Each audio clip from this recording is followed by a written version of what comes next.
कहानी चार संत और गरीब परिवार की। एक गरीब व्यक्ति के घर चार संत आए। संतों ने कहा कि हम चारों में से कोई एक ही आपके घर के अंदर आ सकता है। आप जिसे चाहे बुला सकते हैं। एक गांव में लकड़हारा पत्नी और बेटे के साथ रहता था। उसकी आर्थिक स्थिति ठीक नहीं थी। वो बहुत मेहनत करता था, लेकिन बहुत ज़्यादा धन कमा नहीं पाता था। एक दिन लकड़हारे के घर का दरवाज़ा किसी ने खटखटाया। पिता ने बेटे से कहा, जाकर देखो कौन आया है। लड़के ने दरवाज़ा खोला।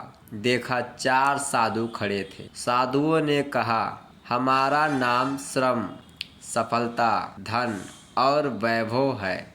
हमें भूख लगी है, क्या हमें भोजन मिल सकता है? लड़के ने दौड़कर पिता के पास पहुंच गया और पूरी बात बताई। पिता ने कहा कि चारों साधुओं को अंदर बुला लो, हम उन्हें खाना खिला देंगे। लड़का दरवाजा के पास पहुंचा और बोला, आप चारों अंदर आ जाइए, हम आपको खाना खिला देंगे। संतों ने कहा, बेटा हम चारों में से कोई एक ही आपके घर के अंदर आ सकता है। आप जिसे अपने घर बुलाएंगे वह संत उसके गुण लेकर आपके घर में आएगा। इससे तुम्हारा जीवन बदल जाएगा। लड़के ने पिता को यह बात बताई। अब पति, पत्नी और बच्चा तीनों सोचने लगे कि घर में किसे खाने पर बुलाना चाहिए।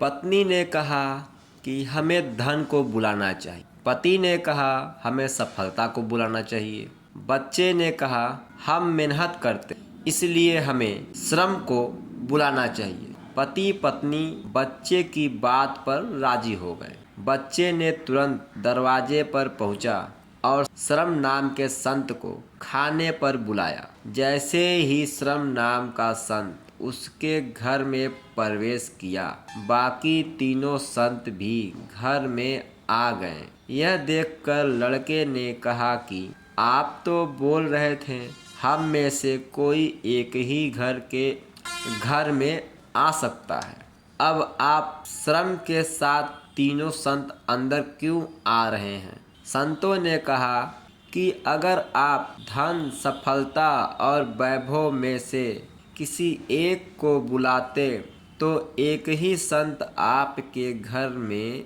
आता, लेकिन आपने श्रम को बुलाया है। श्रम के साथ धन, सफलता और वैभव भी आ जाते हैं।